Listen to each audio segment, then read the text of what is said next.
نتوكل عليه ونعوذ بالله من شرور أنفسنا ومن سيئات أعمالنا من يهده الله فلا مضل له ومن يضلله فلن تجد له وليا مرشدا ونشهد أن لا إله إلا الله وحده لا شريك له ونشهد أن سيدنا وسندنا وحبيبنا وطبيب قلوبنا ومولانا محمد الذي أرسله الله تعالى بالحق بشيرا ونذيرا وداعيا إلى الله بإذنه وسراجا وقمرا منيرا أما بعد فأعوذ بالله من الشيطان الرجيم بسم الله الرحمن الرحيم ولله على الناس حج البيت من استطاع إليه سبيلا وقال النبي صلى الله عليه وسلم من ملك زادا وراحلة يبلغه إلى بيت الله ولم يحج فلا عليه أن يموت يهوديا ولا نصرانيا أو كما قال عليه الصلاة والسلام إن الله وملائكته يصلون على النبي يا أيها الذين آمنوا صلوا عليه وسلموا تسليما اللهم صل على محمد وعلى آل محمد كما صليت على إبراهيم وعلى آل إبراهيم إنك حميد مجيد اللهم بارك على محمد وعلى آل محمد كما باركت على إبراهيم وعلى آل إبراهيم إنك حميد مجيد سبحانك لا علم لنا إلا ما علمتنا إنك أنت العليم الحكيم رب اشرح لي صدري ويسر لي أمري واحلل عقدة من لساني يفقه قولي الحمد لله আল্লাহ পাকের দরবারে অসংখ্য অগণিত শুকর ও সুজুদ যে আল্লাহ রাব্বুল আলামিন আজকে আমাদেরকে পবিত্র জুমার দিন মসজিদে আগে আগে আসার তৌফিক দান করেছেন এজন্য আমরা সকলে শুকরিয়া আদায় করি আলহামদুলিল্লাহ আওয়াজ করে পড়ি আলহামদুলিল্লাহ আমাদের আলোচনা চলছিল গত সপ্তাহে আমি আপনাদের সামনে যে আলোচনা করেছিলাম সেটা হলো নারীর অধিকার নিয়ে ইসলাম কি বলেছে এই সপ্তাহে ইনশাআল্লাহ আলোচনা করব যেহেতু এই মাসগুলো হজের মৌসুম এই মাসটা হলো জিলকদ মাস তারপর হলো জিলহজ আল্লাহ তাআলা পবিত্র কোরআনুল কারীমে বলেন আল হজ্জু আশহুরুম মা'লুমাত যে হজের জন্য নির্ধারিত কিছু মাস রয়েছে সেই মাসগুলো হলো শাওয়াল জিলকদ জিলহজ অর্থাৎ রমজান মাস চলে যাওয়ার পর রমজান শাওয়াল জিলকদ জিলহজ এই তিনটি মাসকে শাওয়াল জিলকদ জিলহজ মাসকে হজের মাস বলা হয় কিসের মাস বলা হয় বলেন হজের মাস তো ইনশাআল্লাহ আল্লাহ তাআলা যদি তৌফিক দান করেন এই সপ্তাহে আপনাদের সামনে হজ সম্পর্কে কিছু কথা বলবো আল্লাহ তাআলা আমাদেরকে বলার এবং আপনাদেরকে শোনার তৌফিক দান করেন বলেন আমিন এই হজ সম্পর্কে জানার পূর্বে আমাদেরকে জানতে হবে হজ কাকে বলে হজের পরিচয় সম্পর্কে আমাদেরকে জানতে হবে হজ হলো একটা আরবি শব্দ এর অর্থ হলো ইচ্ছা করা নির্দিষ্ট কোনো জিনিসের জন্য ভ্রমণ করা পারিভাষিক অর্থ হলো নির্দিষ্ট দিনে নির্দিষ্ট সময়ে নির্দিষ্ট জায়গায় নির্দিষ্ট কিছু কার্য সম্পাদন করাকে হজ বলা হয়। বলেন কয়টা জিনিস হতে হবে? 4টা জিনিস। 1 নম্বর নির্দিষ্ট দিন, নির্দিষ্ট সময়, নির্দিষ্ট জায়গা, নির্দিষ্ট কার্যাবলী। এই 4টা জিনিস হতে হবে। যদি 4টা জিনিস থাকে তাহলেই সেটা হবে হজ। এই 4টা জিনিসের সমন্বয় বলা হয় হজকে। এখন এই হজ যে আমাদের উপর ফরজ হয়েছে, এই হজটা কবে থেকে শুরু হয়েছে পৃথিবীর জমিনে? ইতিহাস পর্যালোচনা করলে দেখা যায় পৃথিবীর শুরুলগ্ন থেকে হজরতে আদম আলাইহিস সালাতু ওয়াস সালাম থেকে শুরু করে হজের প্রচলন শুরু হয়েছে। কার থেকে হজের প্রচলন শুরু হয়েছে? হজরত আদম আলাইহিস সালাতু ওয়াস সালাম থেকে। পৃথিবীর শুরুলগ্ন থেকে এই পর্যন্ত কাবা শরীফের তাওয়াফ, কাবা শরীফের জিয়ারত চলমান, এটা কখনো বন্ধ হয়নি, আবার কিয়ামত পর্যন্ত বন্ধও হবে না। সুবহানাল্লাহ। এটা কিয়ামত পর্যন্ত চলমান। যদিও সাময়িকভাবে বাইতুল্লাহ বিধ্বস্ত হয়েছে, যেমনিভাবে হজরতে নূহ আলাইহিস সালাতু ওয়াস সালামের যুগে কাবা শরীফ বিধ্বস্ত হয়েছে প্লাবনের মাধ্যমে। নূহ আলাইহিস সালাতু ওয়াস সালামের যুগে একবার প্লাবন দিয়ে পুরা পৃথিবী সব সমান করে দেওয়া হয়েছে। শুধুমাত্র একটা নৌকার মধ্যে দুইটা এক জাতি থেকে দুইটা জিন্স রেখে তারপর নৌকার মধ্যে ভাসিয়ে দেওয়া হয়েছে। অতঃপর আবার নূহ আলাইহিস সালাতু ওয়াস সালাম আবার পুরা জমিনের মধ্যে মানুষের সমস্ত জীবজন্তুর সৃষ্টি করেছে হযরত নূহ আলাইহিস সালাতু ওয়াস সালামের মাধ্যমে। তো যখন এই প্লাবনের সময় যখন বাইতুল্লাহ বিধ্বস্ত হয়ে গিয়েছে, এরপরে হযরত ইব্রাহিম আলাইহিস সালাতু ওয়াস সালামের মাধ্যমে আল্লাহ তাআলা আবার বাইতুল্লাহকে নির্মাণ করিয়েছেন। কার মাধ্যমে বলে? হযরত ইব্রাহিম আলাইহিস সালাতু ওয়াস সালামের মাধ্যমে।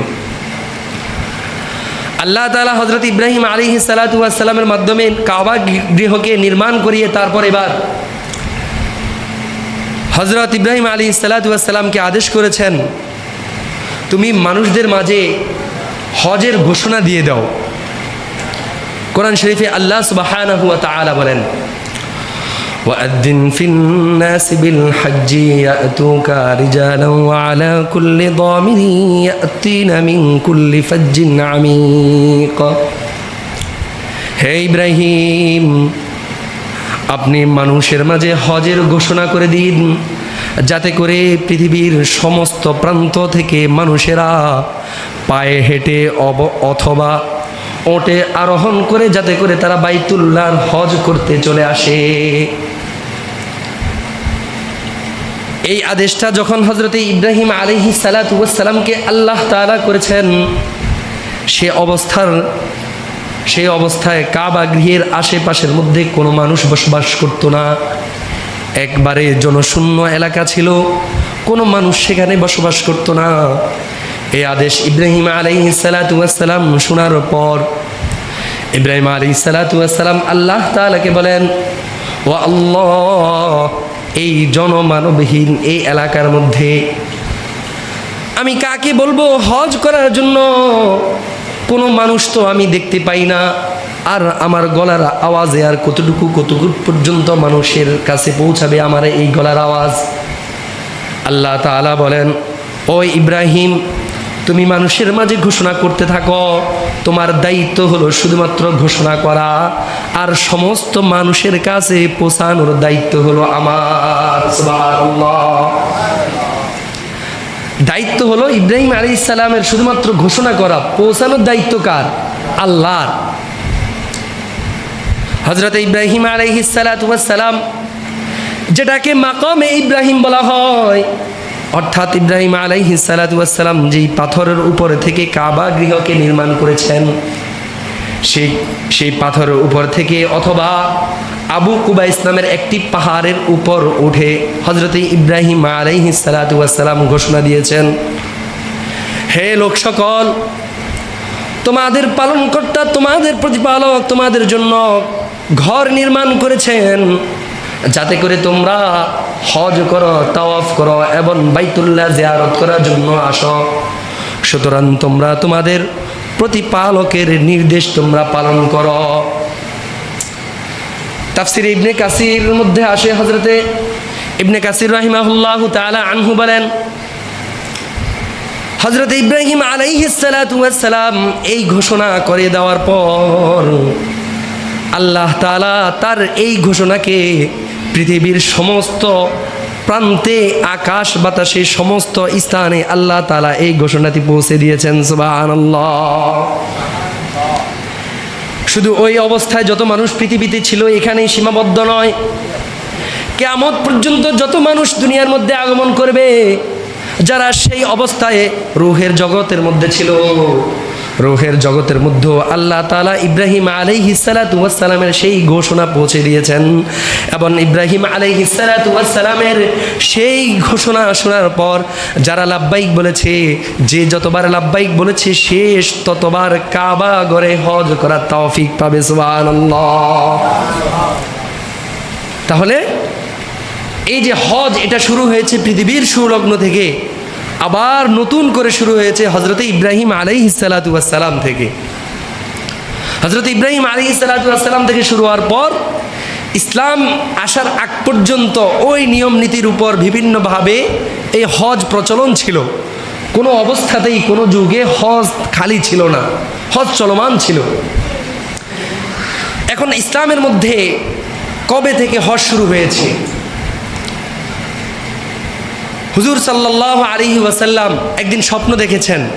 আল্লাহ তাআলা পবিত্র কোরআনুল কারীমে বলেন, লাকাদ সাদাকাল্লাহু রাসূলাহুর রুইয়া বিল হক্ক লাতাদখুলুন্নাল মাসজিদাল হারামা ইনশাআল্লাহু আমিনিনা মুহাল্লিকিনা রুউসাকুম ওয়া মুকাসসিরিনা লা তাখাফুন।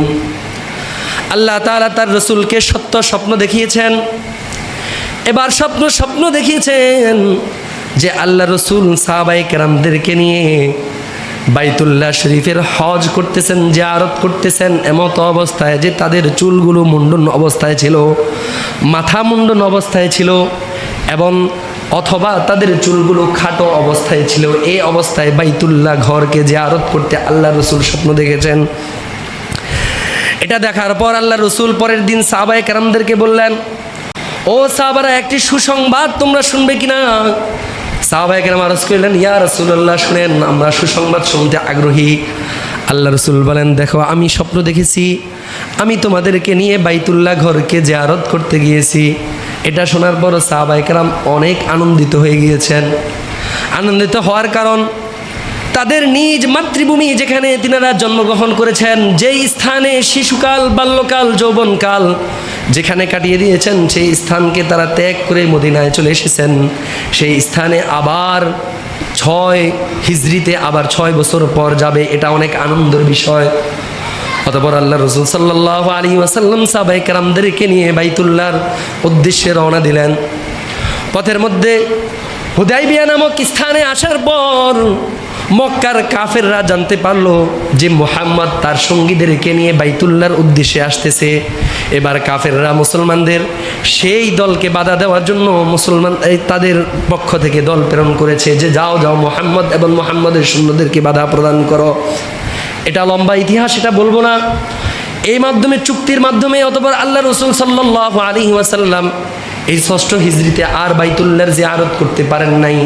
অতঃপর আল্লাহ রাসূল সাল্লাল্লাহু আলাইহি ওয়াসাল্লাম হুদাইবিয়ার সেই ময়দান থেকে আবার মদিনার মধ্যে ফিরে এসেছেন। ফিরে আসার পর এইভাবে যখন অতিক্রম হতে হতে, সময় অতিক্রম হতে হতে 3 বছর অতিক্রম হয়ে গিয়েছে, 8ম হিজরিতে আল্লাহ সুবহানাহু ওয়া তাআলা মুসলমানদের মাধ্যমে কাবা গৃহকে মক্কা বিজয় করার তৌফিক দান করেছেন। মক্কা বিজয় করার তৌফিক দান করার পর যখন 9ম হিজরিতে আসলো, এবার আল্লাহ তাআলা পবিত্র কোরআনুল কারীমে আয়াত নাজিল করে দিয়েছেন, ওয়ালিল্লাহি আলান নাসি হিজ্জুল বাইতি মান ইসতাতাআ ইলাইহি সাবিলা। আল্লাহ তাআলা বলেন, ও লোকসকেরা, তোমাদের মধ্য হতে যাদের সামর্থ্য রয়েছে কাবা ঘরকে হজ করার জন্য, তাদের উপর বাইতুল্লাহ হজ করা ফরজ। এবার 9ম হিজরি থেকেই ইসলামের মধ্যে হজের ফরজের সূচনা হয়েছে। যখন ইসলামের মধ্যে 9ম হিজরিতে হজের সূচনা হয়েছে, ওই বছর বিভিন্ন কারণে আল্লাহ রাসূল সাল্লাল্লাহু আলাইহি ওয়াসাল্লাম হজের মধ্যে যাইতে পারেন নাই, বিভিন্ন ব্যস্ততার কারণে। হযরতে আবু বকর রাদিয়াল্লাহু তাআলা আনহুর নেতৃত্বে আল্লাহ রাসূল সাল্লাল্লাহু আলাইহি ওয়াসাল্লাম একদল সাহাবায়ে কেরামকে হজ করার জন্য প্রেরণ করেছেন। অতঃপর 10ম হিজরিতে আল্লাহ রাসূল সাল্লাল্লাহু আলাইহি ওয়াসাল্লাম 10 লক্ষ সাহাবায়ে কেরামের উপস্থিতিতে বিদায় হজ পালন করেন। এইভাবে ইসলামের মধ্যে হজের সূচনা হয়েছে। কততম হিজরিতে তাহলে ইসলামে হজের সূচনা হয়েছে? 9ম হিজরিতে শুরু হয়েছে। কিন্তু ওই 9ম হিজরিতে আল্লাহ রসুল বিভিন্ন কারণে করতে পারেন নাই। অতঃপর কত হিজরিতে করেছেন? 10ম হিজরিতে। 10ম হিজরিতে 10 লক্ষ সাহাবায়ে কেরাম রাদিয়াল্লাহু তাআলা আনহুর উপস্থিতিতে আল্লাহ রসুল সাল্লাল্লাহু আলাইহি ওয়াসাল্লাম বিদায় হজ করেছেন। এখন এই হজের গুরুত্ব কতটুকু? 1 নম্বর তো কোরআনে আসছেই। আল্লাহ রসুল হজের গুরুত্ব সম্পর্কে বলেন, বুনিয়াল ইসলামু আলা খামসিন শাহাদাতি আল্লা ইলাহা ইল্লাল্লাহ ওয়া আন্না মুহাম্মাদুর রাসূলুল্লাহ ওয়া ইকামিস সালাতি ওয়া ইতাইজ যাকাতি ওয়াল হজ্জি ওয়া সাওমি রমাদান। ইসলাম 5টি জিনিসের উপর ভিত্তি রয়েছে। এই 5টি স্তম্ভের মতো 5টি স্তম্ভের মধ্যে হতে একটি স্তম্ভ হলো হজ। একটি স্তম্ভ কি বলেন? হজ। যেভাবে ইসলাম যদি গ্রহণ করে কালিমা পড়া তার উপর ফরজ হয়ে যায়, নামাজ পড়া তার উপর ফরজ হয়ে যায়, সিয়াম সাধনা করা তার উপর ফরজ হয়ে যায়, তেমনিভাবে তার উপর বাইতুল্লাহ হজ করাও একজন মুমিন মুসলমানের উপর ফরজ হয়ে যায়। সুবহানাল্লাহ। এই ইসলামের মধ্যে 5টি বিধানের মধ্যে হতে একটি বিধান হলো হজ। এটা পালন করতেই হবে। এখন এটা কারা করবে? কাদের উপর ফরজ? কোরআনে তো এসেছে হজ করা ফরজ, আবার হাদিস শরীফে আসছে হজ করা ফরজ। এখন কাদের উপর ফরজ? হজ ফরজ হলো, হজ ফরজ হওয়ার জন্য 5টি শর্ত রয়েছে। 1 নম্বর শর্ত হলো সে মুসলমান হতে হবে। 2 নম্বর আকেল হতে হবে, বিবেক সম্পন্ন হতে হবে। 3 নম্বর সুস্থ হতে হবে। 4 নম্বর স্বাধীন হতে হবে। 5 নম্বর তার হজ করার শক্তি সামর্থ্য থাকতে হবে। কয়টা শর্ত? এই 5টা শর্তের মধ্যে হতে সবার শেষে যেই শর্তটা করা হয়েছে, অর্থাৎ সামর্থ্য থাকা। কি থাকা বলেন? সামর্থ্য থাকা। এই সামর্থ্যটা কতটুকু একটু ব্যাখ্যার সহিত যদি বলি, ওলামায়ে কেরাম বলেন সামর্থ্যের উদ্দেশ্য হলো কোনো ব্যক্তির কাছে যদি তার পারিবারিক খরচ, ভরণ পোষণ সব কিছু গ্রহণ করার পর, সব কিছু দেওয়ার পর তার কাছে যদি এত পরিমাণ অর্থ থাকে, এই পরিমাণ যদি সম্পদ থাকে, অর্থাৎ পারিবারিক যেই খরচগুলো আছে, বাজার ঘাট, তারপর ঘরের মধ্যে যে সকল আসবাবপত্রগুলো আছে দৈনন্দিন প্রয়োজনীয়, সেগুলো ছাড়া তার থাকার জন্য যেই একটা বাস আছে, যে ভবনটা আছে, সেই ভবন ছাড়া তার কাছে যদি এই পরিমাণ সম্পদ থাকে, যেই সম্পদের মাধ্যমে সে 1 নম্বর বাইতুল্লাহ শরীফে যাইতে পারবে, 2 নম্বর সেখানে যত রকম খরচাদি আছে সকল খরচাদি গ্রহণ করতে পারবে, 3 নম্বর হলো সে যতদিন বাইতুল্লাহর মধ্যে অবস্থান করবে, এই অবস্থানকালীন তার পরিবারকে সে চালানোর মতো সম্পদ থাকবে। মনে করেন সেখানে অবস্থান করলো 2 মাস, এই 2 মাসে তার পরিবারের জন্য একটা খরচ আছে না, এই খরচটা তার মাঝে যদি থাকে অতিরিক্ত এবং তার আসা পর্যন্ত তার কাছে যদি এই পরিমাণ অর্থ যদি বেশি থাকে, অতিরিক্ত থাকে, ওই ব্যক্তির উপর হজ করা কি বলে? ফরজ। ওই ব্যক্তির উপর হজ করা কি? ফরজ। এবার বুঝেন, জাকাতের জন্য নির্ধারিত নেসাব করা হয়েছে, সেটা হলো 7.5 তোলা স্বর্ণ অথবা 52 তোলা রূপা। স্থাবর সম্পত্তিকে এখানে শর্তযুক্ত করা হয় নাই, কিন্তু হজের জন্য এখানে শুধুমাত্র শর্ত এতটুকু করেছে পারিবারিক খরচাদি এবং তার হজে যাওয়ার জন্য খরচাদি। এবার যদি কোনো ব্যক্তির মাঝে এই পরিমাণ অন্য কিছু থাকে, মনে করেন তার কাছে সম্পদ আছে, তার কাছে মনে করেন কথার কথা, আচ্ছা আগে একটা টাকা দিয়ে বুঝাই, কোনো ব্যক্তির মাঝে কথার কথা 10 লক্ষ টাকা আছে, কথার কথা। এখন হজ করতে বর্তমানে এই আপনার মনে খরচ হয় 5 লক্ষ টাকা অথবা 7 লক্ষ টাকা, 5 লক্ষ টাকা হবে অথবা 7 লক্ষ টাকা। এই হজ করতে এত টাকা তার খরচ আদি, সেখানে থাকার এবং আসা পর্যন্ত, এবং তার পরিবার 2 মাস যদি থাকে, একটা 5-6 জনের একটা ফ্যামিলির মধ্যে মনে করেন 1 মাসের খরচ কত আসে সর্বনিম্ন, একটা সর্বোচ্চ বলেন তো? যদি রাজার হালতও থাকে তাহলে 50,000, নাকি কি বলেন?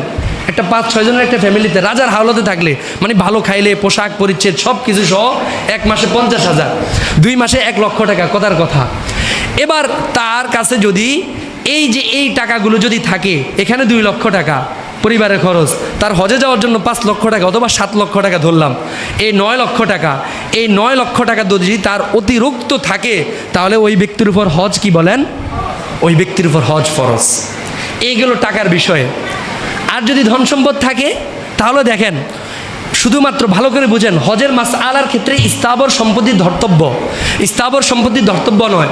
যদি কোনো ব্যক্তির কাছে তার থাকার জায়গা ছাড়া যদি এই পরিমাণ জায়গা থাকে, মনে করেন কথার কথা তার কাছে 10 বিঘত অথবা 10 কানি, কথার কথা এরকম সম্পদ আছে, এরকম সম্পদ থাকার পর সে যদি 1 কানি অথবা 1 বিঘত জায়গা বিক্রি করে তার কাছে এই পরিমাণ টাকা হবে এবং বাকি 9 কানি দিয়ে সে অন্যান্য জিনিস চালাইতে পারবে। তাহলে এই যে 10 কানি মনে করেন অথবা 1 বিঘত অথবা 1 কানি বিক্রি করার পর 10 লাখ টাকা আসছে, এই জায়গা বিক্রি করেও হলো তাকে হজ করা কি ফরজ, ওই ব্যক্তির উপর হজ করা কি ফরজ। এখন অনেকে চিন্তা করে, হুজুর আমি তো পরবর্তী জীবন আমি কেমনে বাঁচমু, কেমনে খামু। না না না, হজের মৌসুমে যদি আপনার কাছে যদি এই পরিমাণ টাকা থাকে তাহলে আপনার উপর হজ ফরজ। যেমনিভাবে জাকাতের ক্ষেত্রে পুরাপুরিভাবে 1 বছর যদি নেশাব পরিমাণের মালিক হন আপনার উপর জাকাত দেওয়া কি ফরজ। আবার কোরবানির সময় মাসালা বলবো ইনশাল্লাহ, কোরবানির 3 দিনে যদি আপনি নেশাব পরিমাণের সম্পদ হন, শুধুমাত্র কয় দিন, 3 দিন, এই 3 দিন যদি আপনি নেশাব পরিমাণ মাল হন আপনার উপর কোরবানি দেওয়া ওয়াজিব হবে। ঠিক তদ্রূপভাবে হজের ক্ষেত্রেও এই হজের এই সময়ের মধ্যে যদি প্রয়োজনের অতিরিক্ত যদি আপনি এই পরিমাণ টাকার মালিক হন আপনার উপর হজ কি ফরজ। তাহলে এই যাদের উপর হজ ফরজ অবশ্যই তাদেরকে হজ করতে হবে। এখানে কোনো রকম চৌচারা করার কোনো সুযোগ নাই। যদি চৌচারা করেন তাহলে আল্লাহ তাআলার বিধানকে লঙ্ঘন করা হবে, আল্লাহ তাআলার বিধানকে কি করা হবে, লঙ্ঘন করা হবে। এখনও চিন্তা করে অনেকে, আমি যদি ধন সম্পদ বিক্রি করে ফেলাই আমার ছেলে সন্তান কিভাবে খাবে। আপনার যে হজের কারণে যে ইসলামের একটা মূল বিধান লঙ্ঘন হয়েছে, কিয়ামতের ময়দানে মরার পরে আপনার ছেলে সন্তান যায় বলবে, বাবা তুমি আমার কারণে একটি বিধান লঙ্ঘন করেছো, আজকে ওই বিধানের জবাব আমি দিচ্ছি, যাও তুমি পিছনে দাঁড়াও, আমি আল্লাহ তাআলার কাঠগড়ে দাঁড়াই। কোনো ছেলে সন্তান এই কথা বলবে? কোনো ছেলে সন্তান এই কথা বলবে? কোনো ছেলে সন্তান এই কথা বলবে না। এটা হজে ইসলামের একটা বিধান, ফরজ বিধান। এজন্য যাদের হজের তৌফিক হয়েছে, হজের সামর্থ্য আছে, আমি তাদেরকে বলবো হজ যেহেতু ফরজ হয়ে গিয়েছে হজটা পালন করে নেন। চান হজ যদি করে তাহলে হজের কি ফজিলত আল্লাহ তাআলা আমাদেরকে দান করবেন। হজের ফজিলত রয়েছে। আল্লাহ রাসূল সাল্লাল্লাহু আলাইহি ওয়াসাল্লাম বলেন, মান হাজ্জা ফালাম ইয়ারফুস ওয়ালাম ইয়াফসুক গফিরা লাহু মা তাকদ্দামা মিন যামবিহি। যেই ব্যক্তি হজ করবে এবং হজের মধ্যে কোনো রকম অশ্লীল কাজ করবে না, খারাপ কাজ করবে না, আল্লাহ তাআলা এর কারণে তার পিছনের সমস্ত গুনাহ খাতাগুলো মাফ করে দিবেন। সুবহানাল্লাহ। 1 নম্বর হজের কারণে কি হয় বলেন, পিছনের সমস্ত গুনাহ খাতাগুলো মাফ হয়ে যায়। এই জন্য পিছনের গুনাহ খাতাগুলো মাফ করার উদ্দেশ্য হলো জীবনে একবার হজ করবেন যাদের উপর হজ ফরজ। আর হজ ফরজ না হলেও চেষ্টা করবেন যেমনি হজ করার জন্য, এটা অনেক বড় ফজিলতের কাজ। 2 নম্বর, এই হজের একমাত্র জাযা প্রতিদান হলো জান্নাত। আল্লাহ রাসূল সাল্লাল্লাহু আলাইহি ওয়াসাল্লাম বুখারী শরীফের 1773 নম্বর হাদিসে বলেন, আল হজ্জুল মাবরুরু লাইসাত লাহুল জাযা ইল্লাল জান্নাহ। হজ্জে মাবরুরের জাযা প্রতিদান একমাত্র জান্নাত। সুবহানাল্লাহ। তাহলে যারা হজ করবে তাদের ফায়দা আছে কিনা বলেন? আছে। ইনশাল্লাহ যেভাবেই হোক আমরা হজ করব, যেহেতু হজের মৌসুম এখন চলতেছে, আমরা হজ করব। এই হজের মাধ্যমে ইসলামের একটা প্রধান রুকন আমাদের মাধ্যমে বাস্তবায়ন হবে। আল্লাহ তাআলা আমাদেরকে সুন্দরভাবে হজ পালন করার তৌফিক দান করেন, বলেন আমিন। যারা সুন্নতে মুআক্কাদা পড়ে নাই 4 রাকাত সুন্নতে মুআক্কাদা পড়ে নেই।